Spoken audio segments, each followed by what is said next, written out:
И тема сегодняшней проповеди на самом деле, да, это великое поручение, которое... Давайте мы прочитаем, что же это такое. Евангелие от Матфея, 28 глава, с 18 по 20 стих. Итак, это то поручение, которое Иисус, Он дал церкви, которое Он дал ученикам. Последнее поручение, да. Ну, его так называют, потому что в Библии нигде не написано, что это вот Иисус не говорил, что вот мое великое поручение. Просто теологи так его называют, да. И приблизившись, Иисус сказал им: «Дана мне всякая власть на небе и на земле». То есть Иисусу.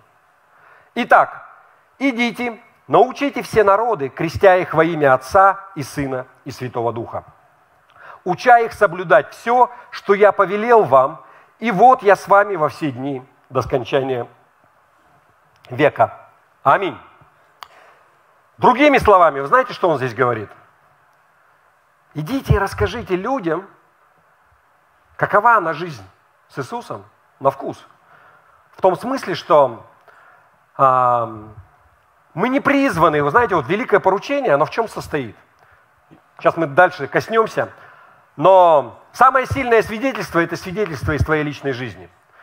Как вот этот вот теолог, он стоял и рассуждал о каких-то материях, о каких-то вещах, о которых он знает только по книжкам. Но он сам лично не пережил ничего подобного. Он не знает, каково это, когда ты упал, и тебя Иисус, Он поднял. Он не знает, каково это, когда проблемы, они решаются, когда у тебя есть надежда. И то, к чему нас призывает здесь вот Иисус на самом деле, Он нас не призывает прочесть много-много книг, вооружиться, получить 220 образований, несколько научных степеней, и потом ты идешь и начинаешь умничать. Нет. Но каково это? Твой Иисус, Он какой? Ты как попробовал? Давайте мы посмотрим, что Он говорит еще раз, да. Расскажите. И при этом, при всем, вы должны понимать, что на самом деле, когда мы идем и так поступаем, мы вторгаемся в царство сатаны.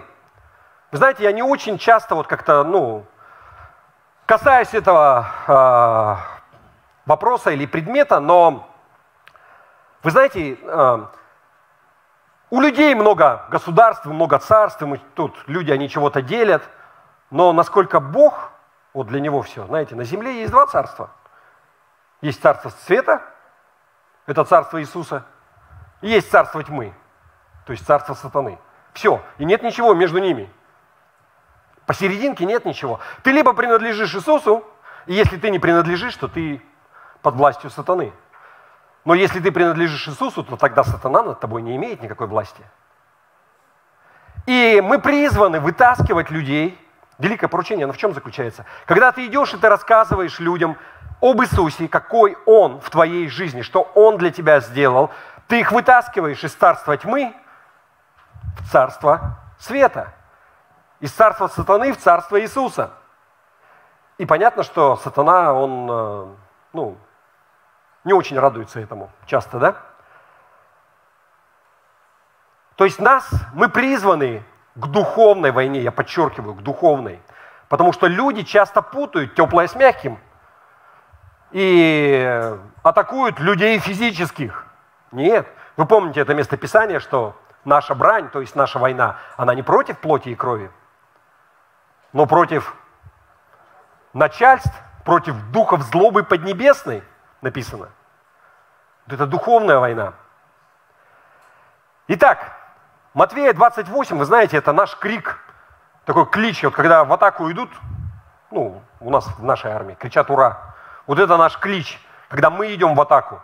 Вот Матфея 28, он говорит, что идите и научите, делайте учеников из народов, да, крестите их во имя Отца, Сына и Святого Духа. И потом третье что? Научите их соблюдать все, чему я вас научил. Знаете, самое радостное, вот там еще такое последнее предложение есть, что вам не нужно это делать одним, сами по себе. Он говорит, что я буду с вами Он даст и силу, и позаботится об этом. Итак, первый стих еще раз, вот 28-19. Да, Матвея, 28 глава, 19 стих.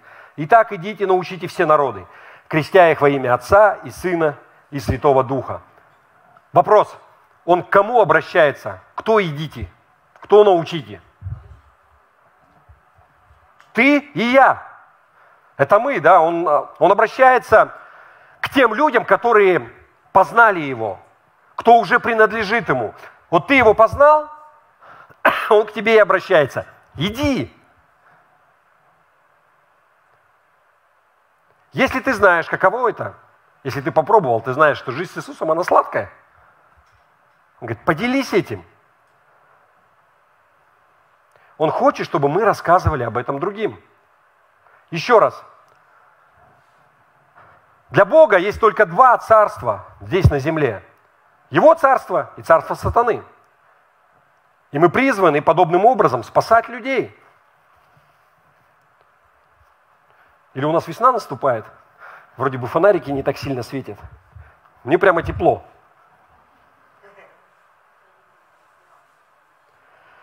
Давайте мы посмотрим Колоссянам. Не нужно ничего выключать, пусть будет. Колоссянам 1 глава, 13 стих.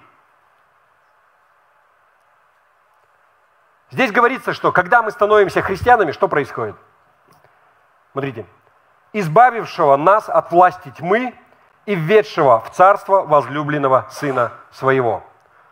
То есть, когда мы принимаем Христа, таким образом Бог, Он избавляет нас от власти тьмы, от власти сатаны и вводит нас в царство возлюбленного Сына Своего. Мы говорим про духовные вещи, да? В духовном мире есть царство сатаны, власть его, и есть власть Иисуса Христа. И сатана, он ничего не может сделать против Иисуса, потому что тому дана вся власть здесь на земле. Вы понимаете? Поэтому нужно быть на стороне победителей. Мы знаем, какой конец будет, да? Ты либо принадлежишь Иисусу, ты либо принадлежишь сатане. И это может звучать ужасно, но часто люди, они этого не понимают. Они не понимают духовных вещей. Моя хата с краю. Буду тихо, спокойно жить, никого не трогаю, оставьте меня все в покое. Но не бывает посередине. Ты либо принадлежишь Иисусу, либо ты, даже так, ты либо под властью Иисуса, и Он распоряжается в твоей жизни, либо ты под властью сатаны, и Он распоряжается и говорит, и что-то делает в твоей жизни, хочешь ты этого или нет. Когда Павел, он предстал перед царем Агриппой, апостол Павел, он говорил вот об этом великом поручении, которое дал ему Иисус. Давайте мы посмотрим, это Деяния, 26 глава, 18 стих. И здесь Павел, он говорит царю, что, вот Иисус ему что сказал? Открыть глаза им, то есть язычникам, чтобы они обратились от тьмы к свету и от власти сатаны к Богу, и верою в Меня получили прощение грехов и жребий со священными. Итак, я хочу, чтобы все мы четко понимали, хотим мы этого или нет, но у нас состояние войны с сатаной. И духовный мир, он реален. И на самом деле мы на стороне победителя. Мы знаем, что у него больше власти, и что он победит в конце концов. И когда мы отворачиваем людей от царства тьмы, приводим их в царство света и от власти сатаны к Богу, вот в этом вот и заключается духовная война. Это не просто там, знаете, что-то вот любят, часто там сатану гонять, в молитвах там чего-то делать, но вся суть вот этого вот войны, она в этом заключается. Мы берем, приводим людей, и вот она война духовная. Мы спасаем людей из царства тьмы в царство света. И если говорить вообще про войну, про духовную войну или какую-то, сразу настроение такое боевое, да? Хочется встать в стойку в какую-то. То есть это подразумевает какой-то конфликт. И очень часто, как я говорил, люди, они путают теплое с мягким, и они пытаются в каких-то спорах, в ссорах, знаете, таким вот образом спасать людей, убедить их в споре, что да ты должен быть спасен, да как ты не понимаешь. Ну это мягко, если, да? Но Бог говорит, что не надо так поступать. Давайте мы прочитаем 2 Тимофею, 2 глава с 23 по 26. И у вас, наверное, будет в синодальном переводе, я сразу прочитаю в новом русском переводе, потому что здесь некоторые слова, они переведены более правильно, как мне кажется. Внимание! 2 Тимофея, 2 глава 23-26. «Не вмешивайся ни в какие глупые и невежественные споры. Ты знаешь, что они приводят только к раздорам. А слуга Господа не должен ссориться. Наоборот, он должен относиться по-доброму ко всем. Должен уметь учить и терпеливо сносить зло. Он должен с кротостью наставлять противящихся в надежде на то, что Бог даст им покаяние, и тогда они узнают истину, одумаются и освободятся из ловушки дьявола, который пленил их и заставляет исполнить свою волю».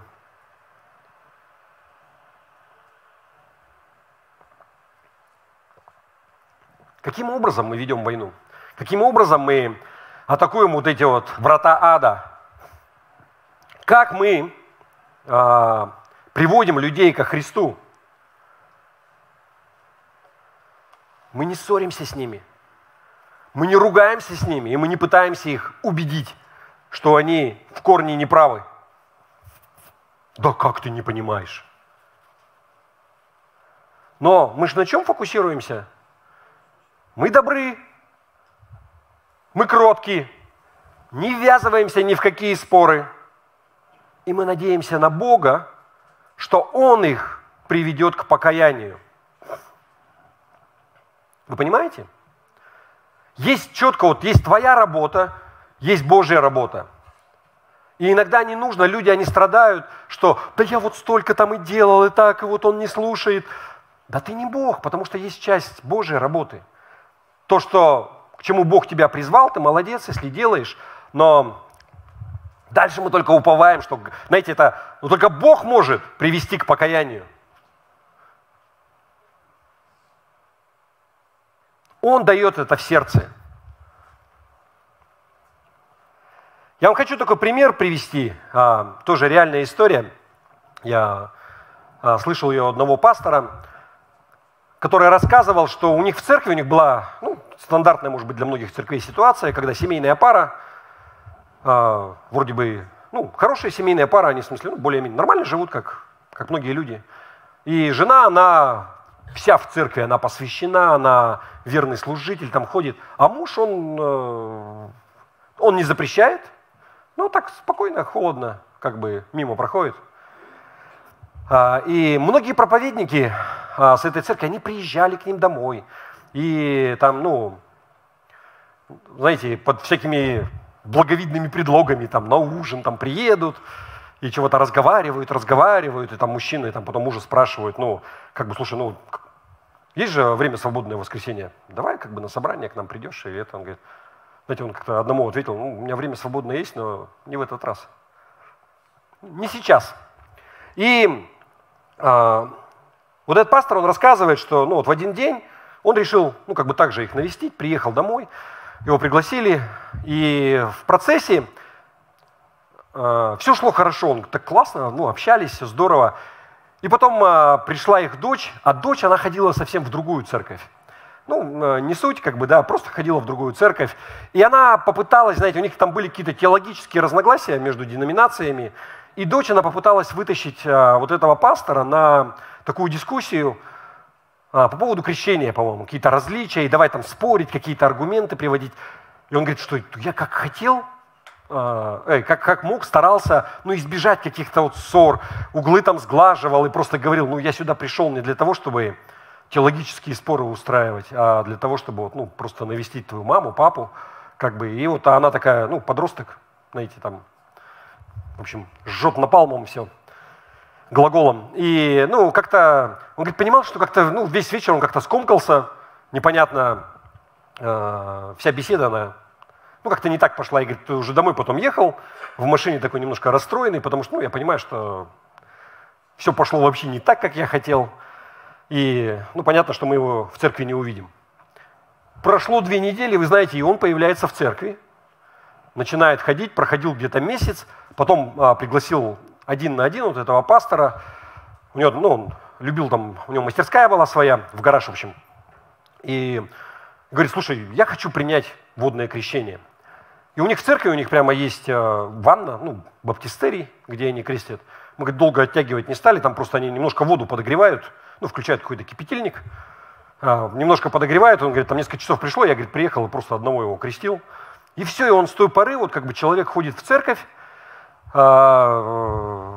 верный служитель, и он говорит, что я потом понял, я как бы с ним разговаривал вообще, ну, столько людей приходило, говорило, и, ну, как бы никакого эффекта не было.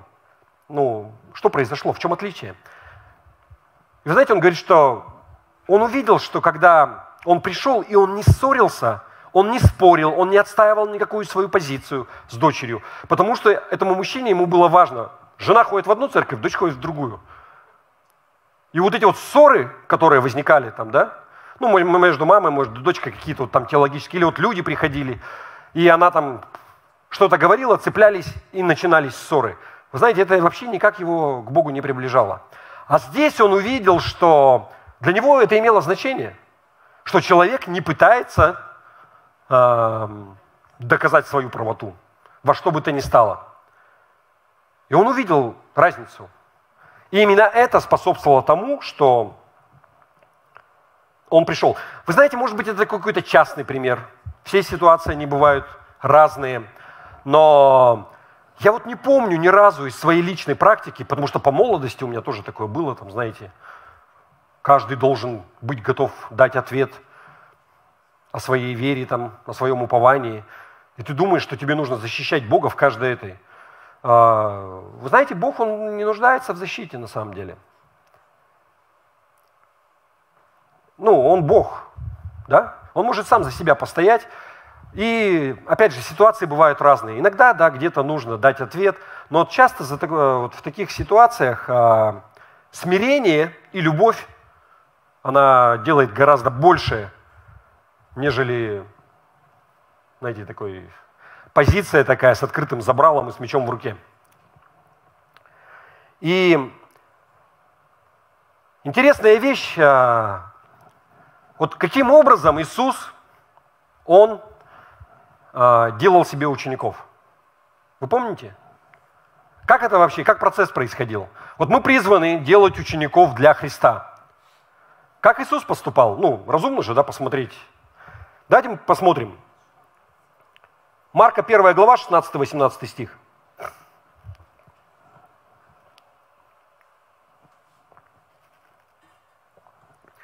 Итак, Иисус же, проходя же близ моря Галилейского, увидел Симона и Андрея, брата его, закидывающих сети в море, ибо они были рыболовы. И сказал им Иисус: идите за мною, и я сделаю, что вы будете ловцами человеков. И они тотчас, оставив свои сети, последовали за ним. Дальше, Матфея, 9 глава, 9 стих. Проходя оттуда, Иисус увидел человека, сидящего у сбора пошлин по имени Матфея, и говорит ему: следуй за мной. И он встал и последовал за ним. Дальше, Луки, 9 глава, 23 стих. Ко всем же сказал: если кто хочет идти за мною, отвергни себя и возьми крест свой и следуй за мной. Вы видите, да, что есть какой-то, ну, вот вообще все события, когда вот он учеников себе набирает, он просто им говорит: пошли, следуй за мной. Есть такая версия, да, что, вы знаете, на самом деле, многие иудейские мальчики, у них была вот такая вот мечта, чтобы какой-то рави, какой-то учитель, он призвал их. И они готовятся, ну, многие из них, чуть ли не всю свою жизнь, да, и когда вот он просто говорил, поэтому они шли, ну, потому что это для них, вот знаете, можно было оставить все и стать, это такая вот великая честь, стать учеником какого-то раввина, какого-то учителя, да, изучать Тору. Но Смотрите, Матвей, сборщик налогов, да? Он, человек совершенно далекий от религии. И более того, знаете, были люди, которые отказались следовать за Иисусом, они не пошли. Давайте мы посмотрим вот пример.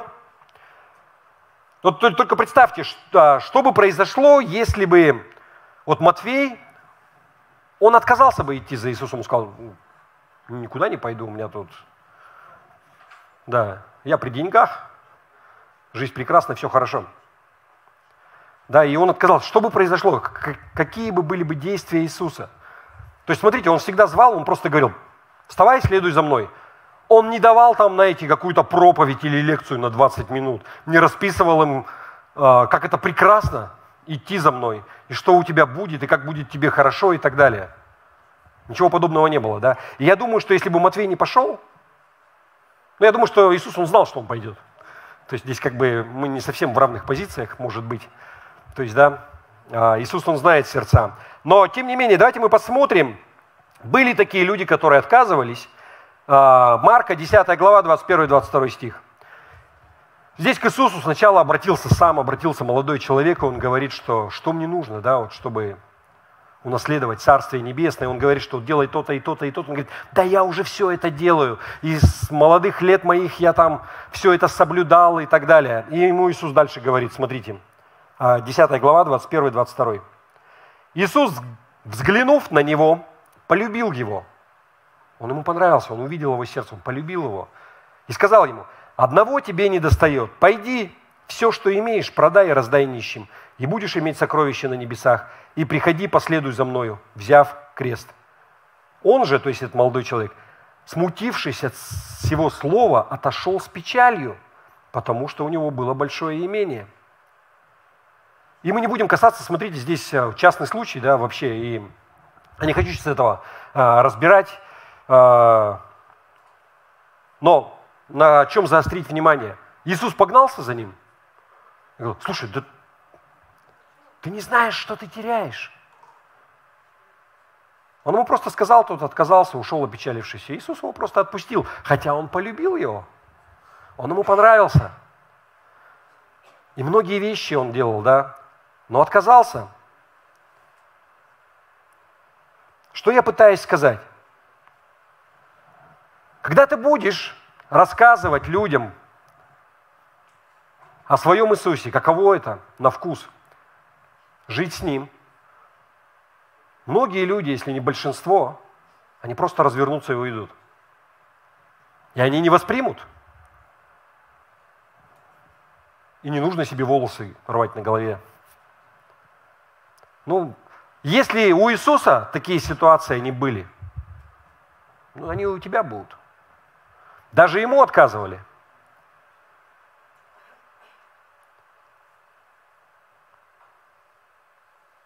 Но он хочет, чтобы ты все равно был готов. Знаете, как хороший рыбак. Он всегда знает, он готов, и он закидывает наживку, а там дальше как Господь положит. Вы помните, как вот Иисус, что Он сказал Петру и Андрею? Вот мы читали. «Следуйте за мной, и я сделаю вас ловцами человеков». А они были рыбаками, да, здесь вот, прямое сопоставление. То есть они ловили рыбу, он говорит, вы будете ловить, да. То есть тот же глагол там, только не рыболовить, а человека ловить, да. Я сделаю вас ловцами человеков, будьте такими рыбаками. И, у нас многие мужчины, да и женщины, наверное, тоже, на рыбалку хоть раз хотя бы ездили, да. Но кто вообще понимает в этом, вы знаете, на что я хочу обратить внимание? Вот ты просто так, что вообще есть несколько составляющих успешной рыбалки. Если ты хочешь что-то поймать, если не просто, есть определенный вид рыбалки, где и рыба не нужна, и удочки как бы просто повод, да. То есть уехал и даже удочки не доставали. Но мы про другое, про действительно, если на рыбалку. Что важно?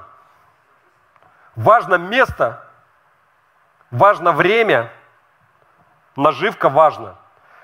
Ну, то есть суть в том, что если ты в какой-то луже, у нас вот, например, здесь, вода, да, там рыбы нет. Это раз, да. И другой вопрос, да, смотрите, если ты не ловишь ничего,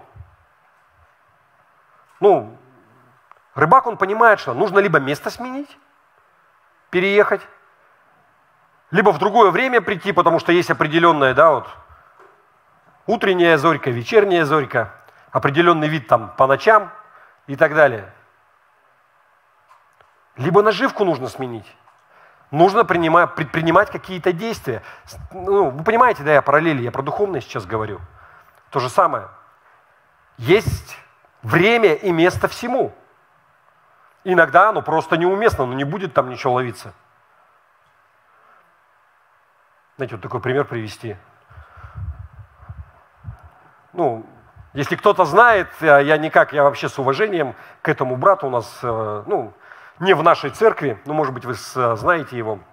В нашем городе человек, он вот такой вот весь горелый, он работал, по-моему, ну, не суть, где он работал, если скажу, все узнают, может быть, кто его знает. Но суть в том, что руководители определенного уровня, он был при руководителях, вот один руководитель, муниципальный служащий, он встречается с вышестоящим начальством. И там какой-то процесс, он дает ему отчет за что-то. И вот этот брат, он подходит и начинает ему свидетельствовать про Иисуса Христа. Представьте себе. Знаете, чем дело кончилось? Его уволили.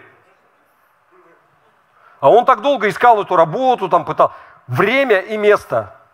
То есть, если человек сейчас тушит пожар, ну, как бы, это по меньшей мере будет странно, да? Вот прямо в процессе ты будешь под ногами путаться и говорить ему. Поэтому, ну, мы же по образу и подобию Божьему, да? Бог, Он мудрый.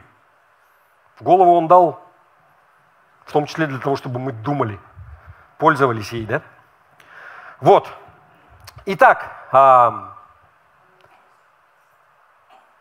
но что я хочу сказать? Время и место, да, все это, но вот готовность, способность. Иисус, Он хочет, чтобы ты с Ним, еще раз, Он дает силу. Он говорит, я буду с вами. И зачастую Он побуждает. Я вот очень часто слышал, раньше вот от многих проповедников, знаете, когда, ну вот у нас расстояния очень большие, и когда кто-то, вот, ну, даже не только проповедники, люди просто едут, например, из пункта А в пункт Б, например, не знаю, с Якутска до Алдана, с Якутска до Нерингри куда-то. И сейчас, ну, автобусы, раньше, вы помните, как-то просто попутчиков брали, люди на дороге стояли, сейчас как-то проще с этим стало. И вот многие братья, они очень часто рассказывали, что ну, кто-то садится, я, говорит, всегда там готовился, молился, там, и если что, вот, ну, чтобы посвидетельствовать кому-то. И вот едем, там, свидетельствую. Очень часто многие так делали, и, знаете, вот один пример, просто один человек, он говорил, я всегда говорил, что, Господи, я не хочу, как бы, ну вот, ну это вообще странно, да, будет, человек сидит к тебе, и ты там, а ты знаешь, ты слышал про Иисуса? То есть сразу как бы желание открыть дверь и убежать, да, ну, маньяк какой-то, наверное. Но он говорит, что я молился о том, что, Господи, создай такую ситуацию, чтобы как-то непринужденно вот этот вопрос, он как-то сам поднялся, и всегда вот люди каким-то образом там, ну, кто Библию увидит, там вопрос задаст, кто еще там что-то, ну, и всегда разговор каким-то образом завязывался, я свидетельствовал, и как вот он говорил, мне бы хотелось сказать, знаете, вот летом едет мимо там какого-нибудь озера, было бы здорово, если бы, говорит, остановись здесь, крести меня вот в этом озере, да, например, но ни разу такого не было, вы знаете, никто вот там, ну, бывали случаи, что кто-то, да, вот там покаялся, там молитву, например. Но чаще всего, вы знаете, это просто вот как закидывать наживку какую-то, да, сейчас, в надежде на то, что Бог, Он потом дальше будет работать. Кто-то другой вытянет. Вы понимаете? Я слышал, да, но вот много историй. Один раз я вот только слышал, когда вот человек на отдыхе, был брат, отдыхал, и познакомился просто вот тоже с семейной парой, там мужчина был. И вот как-то, знаете, ну вот бывает такое, вот он сам такой весь удивленный был, говорит, представляешь, все так слушает, глаза открыты. Вот. Может быть, он до этого, вот так, знаете, ему закидывали, он слушал, и тут вот оно. Говорит, все так воспринимает это, и потом, говорит, взял меня, попросил, говорит, крести меня, можешь? Говорит, ну, давай, мы пошли, говорит, вечером в море, я, говорит, его крестил. и ну, на отдыхе. Но это одна история, когда вот такое вот произошло. Что я хочу подчеркнуть? Быть готовым. Рыбачить, но есть часть, за которую отвечает Бог. Да? И это нормально.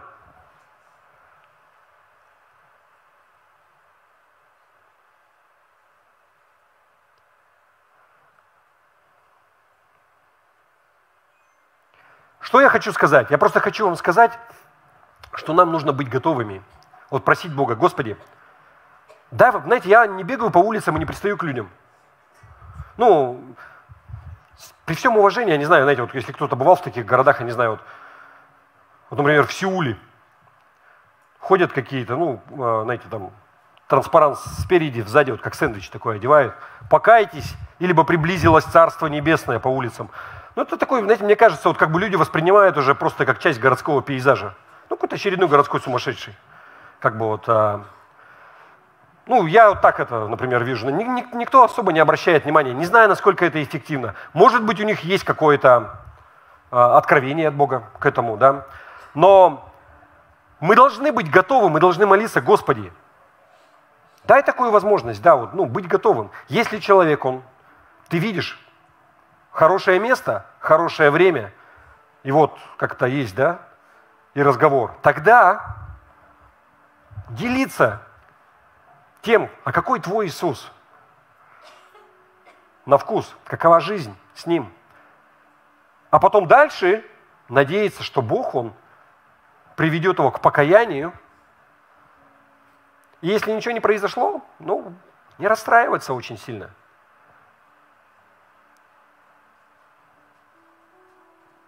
И по поводу, вот как я пример приводил, знаете, вот этот брат, он крестил, да, вот этого человека.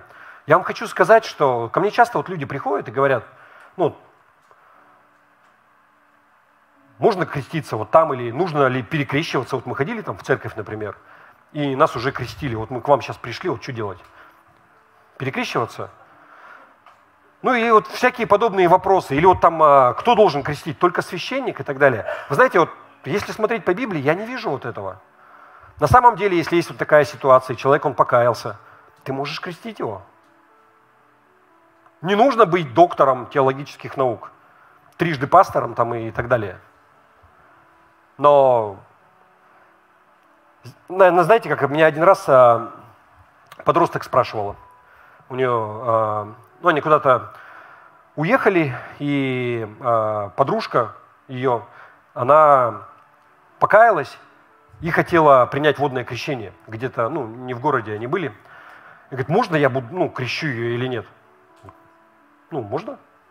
А что мне нужно говорить вот в этом вот процессе, ну, вообще как-то подготовить ее вот к этому? Ну, вы знаете, вот что я ответил? Самая важная часть вообще, чтобы человек, он понимал, что вот это все, вообще весь этот обряд, вот это вот крещение, оно совершается для того, чтобы показать, что теперь я принадлежу Иисусу Христу. Что тем самым ты показываешь, что я вот перешел из царства тьмы в царство света. Ты таким образом принимаешь Христа в свою жизнь. Это самое важное, чтобы человек, он вот это вот понимал. Это не просто какой-то ритуал. И почему ты можешь крестить?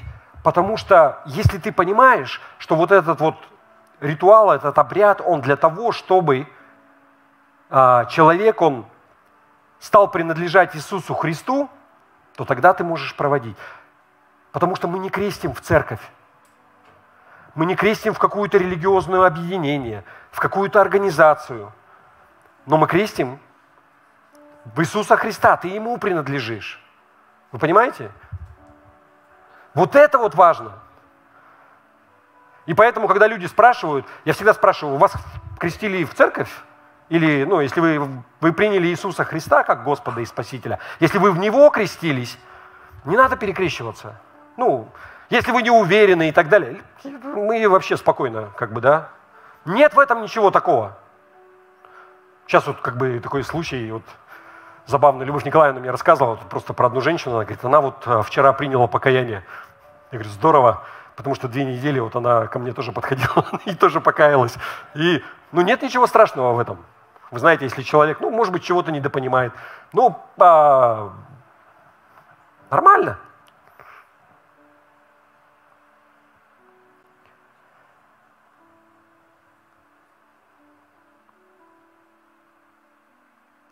Еще раз, мы крестим во имя Отца, Сына и Святого Духа в Иисуса Христа. С этого момента человек, он принадлежит Христу, Иисусу. Интересная вещь, вы знаете, вот я бы хотел, подхожу уже к концу. 20 стих, то, что мы читали, 28 глава, 20. «Уча их соблюдать все, что я повелел вам». То есть, если вы привели человека ко Христу, если он принял покаяние, крестился, может быть, у него нет там возможности на данный момент, но позже, может быть, не вы его крестили, но он крестился в церкви. Смотрите дальше. «Уча соблюдать все, что я повелел им». Знаете, как бы вот мера ответственности твоя, она не заканчивается. Вот просто ты его привел, например, а дальше вообще не моя забота. Но написано, учите их всему, чему я научил вас. Соблюдать все, что вы сами знаете. Мы не призваны людей просто бросать, но если у тебя что-то есть, ты видишь, что человек, он спотыкается. Ты видишь, он, например, он перестал ходить в церковь, а вы с ним знакомы, вы друзья. Но это твоя ответственность. Ну, позвонить, попробовать. Понятно, что ты не можешь его заставить. Начать руки выкручивать и так далее. Но поинтересоваться, что происходит. Еще раз, не нужно быть доктором теологии. Не нужно заканчивать библейские школы. Иметь университетское образование. Просто желание быть сострадательным, ну, не быть равнодушным к жизни людей, то, что происходит вокруг. И ты не можешь отвечать за всех, особенно когда церковь, она растет, людей становится много, но есть люди, которых ты знаешь лично, которых ты привел, и не будь безучастным.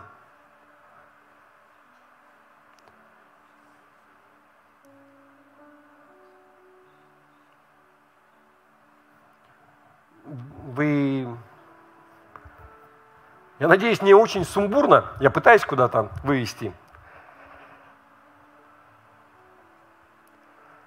Самое важное, что мы должны понимать, это то, что мы делаем это ради Христа. Еще раз. Мы не заманиваем в церковь. Хотя церковь – это важная составляющая. Но, вы знаете, у нас в моей практике бывали, у нас люди, например, человек, он перешел, например, в православную церковь. Моя реакция – Господь пусть благословит тебя, если ты чувствуешь, что тебе там, вот Бог, Он тебя там касается, тебе это ближе и так далее. Ну, это твоя ответственность, как ты будешь жить свою жизнь. Ну, да, конечно, наверное, мне немножко странно в какой-то мере, имеется в виду. Но я вообще абсолютно спокойно к этому отношусь. Понятно, что мы должны родить о своей церкви также. Мы не должны быть там с пренебрежением, иди куда хочешь. Нет, но еще раз, когда у тебя такая позиция, когда ты людей ко Христу приводишь, когда ты заботишься о том, чтобы он был в царстве света, в царстве Иисуса, а не радеешь о том, чтобы у тебя там что-то, какие-то свои личные амбиции, да ты воспринимать все будешь полегче. Вы понимаете? Потому что ты делаешь это ради Христа. И есть Его часть в этом. Аминь.